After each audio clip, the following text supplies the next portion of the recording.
On November 28, 1943, during one of the coldest weeks recorded in the Smolensk Oblast region, a covered military truck carrying 8 boys drove deep into a forest road that did not exist on any official map, its tires crushing frozen snow as armed soldiers sat in silence, watching the children as if they were not passengers, but cargo.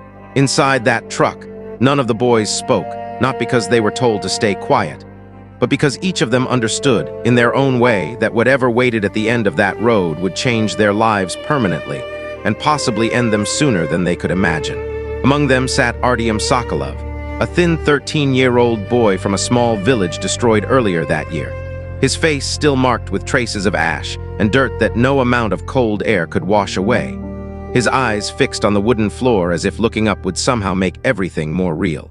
The truck stopped after nearly 6 hours of travel, and when the doors opened, the boys were met not with a normal military base, but with a hidden compound surrounded by tall wooden fences, watchtowers, and armed guards who did not greet them, did not explain anything, and did not show even the smallest sign of concern for their age. A man stepped forward, wearing a long military coat, his posture straight, his expression calm but distant, as he introduced himself simply as Captain Sergei Volkov, the officer responsible for what he called their new purpose, a phrase that meant nothing to the boys at that moment, but would soon define everything. Without asking questions, the boys were lined up, their names recorded into a small notebook, and then replaced with numbers that would be used instead, a detail that seemed small at first, but slowly erased any sense of identity they still held onto. Their belongings, whatever little they had, were taken away immediately, leaving them with only the clothes they were wearing, as if the past they came from had no place in whatever future this camp was preparing for them. That night they were placed in a single wooden barrack, with thin beds, no heating, and a silence so heavy that even breathing felt like it might draw attention from somewhere unseen. Artyom did not sleep, not because of the cold, but because of the feeling that something about this place was fundamentally wrong, something that could not be explained with words, only felt in the way the guards moved, the way the officers watched, and the way no one ever smiled. And sometime in the middle of that first night, as distant footsteps echoed outside the barracks, Artyom realized something that none of the others had fully accepted yet. They had not been brought here to be saved. By December 2nd, 1943, the routine had already begun to take shape, a strict schedule that started before sunrise and continued long after darkness had fallen, leaving no time for rest, no space for questions, and no room for resistance. The training field, located just beyond the main barracks, was nothing more than a frozen clearing surrounded by trees. But what happened there transformed it into something far more severe than any battlefield these boys could have imagined. They were forced to run in formation through deep snow, their legs sinking with every step, their breath turning into visible clouds in the freezing air, while instructors observed them in complete silence, correcting mistakes not with anger, but with cold, precise consequences. At first, the boys believed they were being trained like soldiers, but it quickly became clear that the focus was not on survival, but on endurance, obedience, and the ability to follow orders without hesitation. One by one, the weaker boys began to fall behind, not because they lacked effort, but because their bodies simply could not keep up with the demands placed on them. No one was removed from the training, no one was sent back, and no one was given a second chance. They either adapted, or they disappeared from the group without explanation. Artyom watched carefully, noticing patterns in the instructors' behavior, the way they prioritized certain skills, the way they ignored injuries, and most importantly, the way they never once spoke about what would happen after the training was complete. On December 10th, the boys were introduced to explosives, small devices at first, simple enough to understand but dangerous enough to change the atmosphere immediately. The moment Artyom held one in his hands, he understood something that had not been said out loud. This was not preparation for defense. It was preparation for destruction. And later that same night, as he lay awake once again, he heard 2 officers speaking outside, their voices low but clear enough to reveal a truth that would define everything that came next. On the night of December 12th, 1943, as temperatures dropped far below freezing in the forests of Smolensk Oblast, Artyom remained awake long after the others had fallen asleep, listening carefully to the voices outside the barracks, his body still but his mind fully alert.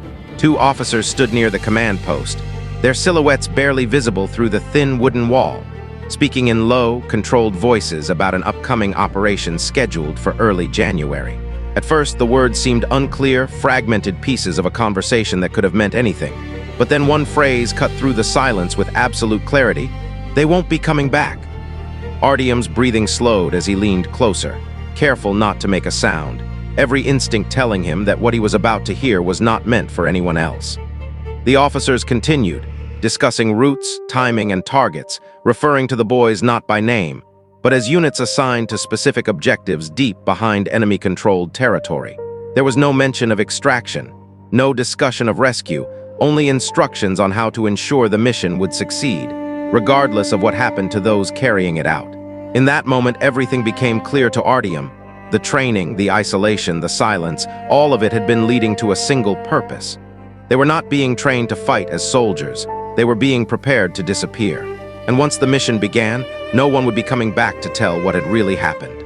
When the voices outside finally faded, Artyom remained still, staring into the darkness, knowing that from this moment forward, every decision he made could determine whether he lived or became just another number erased from memory.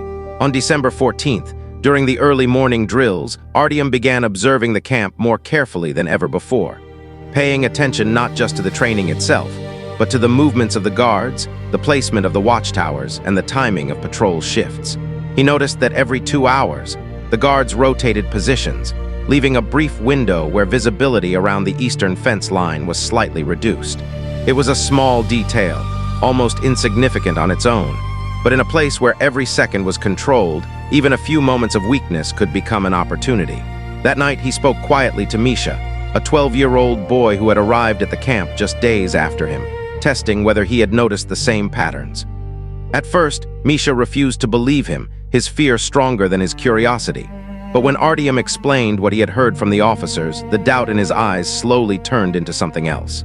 Not hope, but understanding.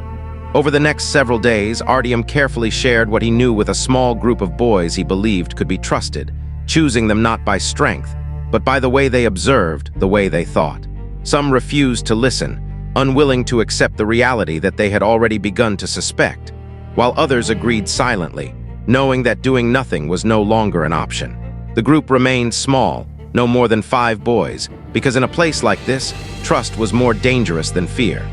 And every word they spoke carried the risk of being heard by someone who would not hesitate to report it. On January 3rd, 1944, the camp entered a new phase, as the officers gathered all remaining boys in the central yard and announced the beginning of their first operational deployment.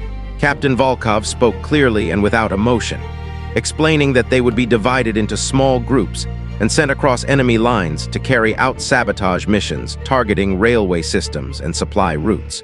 He described it as an honor, a chance to contribute to the war effort in a way few others could, but his words did nothing to change the silence that followed. Because by now, most of the boys understood what this meant, even if they refused to say it out loud.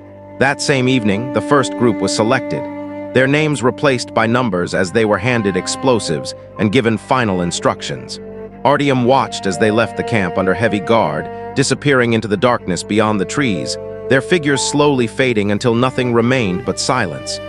Days passed, and no one returned. The officers did not speak about them again, did not acknowledge their absence, as if they had never existed at all. But for Artyom, that silence confirmed everything, and it meant that time was running out. On January 10th, as another group was being prepared for deployment, Artyom realized that if he was going to act, it had to be soon before his own name was called. That night, during the second guard rotation, he and the small group he had formed moved quietly toward the eastern fence, following the exact path he had memorized over the past weeks. The snow beneath their feet muffled their steps, but every sound still felt too loud, every movement too visible in the open space between the barracks and the perimeter. As they approached the fence, Artyom noticed something he had not expected, an additional guard stationed near the watchtower, standing completely still as if waiting.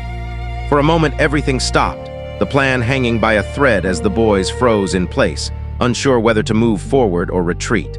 Then, unexpectedly, the guard stepped aside, turning his back just long enough to create an opening that should not have existed. Artyom did not hesitate, signaling the others to move, climbing the fence quickly despite the cold metal cutting into his hands. One by one, they crossed over, dropping into the forest beyond, their bodies disappearing into the darkness that surrounded the camp. But as they moved deeper into the trees, Artyom couldn't shake the feeling that something about the escape had been too easy, and that realization came too late. Within minutes, distant voices echoed behind them, followed by the unmistakable sound of pursuit, confirming that the escape had not gone unnoticed after all. The boys ran as fast as they could through the forest, their breath heavy, their legs barely able to keep up with the urgency of the moment. Gunshots rang out in the distance, not aimed to kill but to drive them in a specific direction. And suddenly, Artyom understood they were not escaping. They were being guided. The forest opened ahead, revealing a railway line exactly where the officers had planned to send them. The explosives they had taken were no longer just tools for escape. They were the mission itself. Everything had been arranged, every step predicted, every decision controlled. Even their rebellion had been part of the plan. And now, there was no way back. Standing near the railway line on January 11th, 1944, Artyom looked at the others, realizing that the choice they thought they had made had never truly been theirs. The sound of approaching trains echoed faintly in the distance, a reminder that time was running out faster than they could think. Some of the boys panicked, dropping the explosives, refusing to continue, while others stood frozen, unable to decide what to do next. Artyom, however, remained still, his mind racing through every possibility, every outcome, every consequence. He realized that if they completed the mission, they would likely die, but if they didn't, they would still be hunted down. In that moment, survival was no longer about escaping the camp, it was about changing the outcome entirely. Instead of placing the explosives on the tracks as instructed, Artyom made a different decision, one that none of the officers had predicted. He led the group away from the railway, deeper into the forest, abandoning the mission completely. Behind them, the sound of the train passed untouched, disappearing into the distance as the boys vanished into the unknown. And for the first time since November 1943, their fate was no longer controlled by the camp, but by the choices they would make next.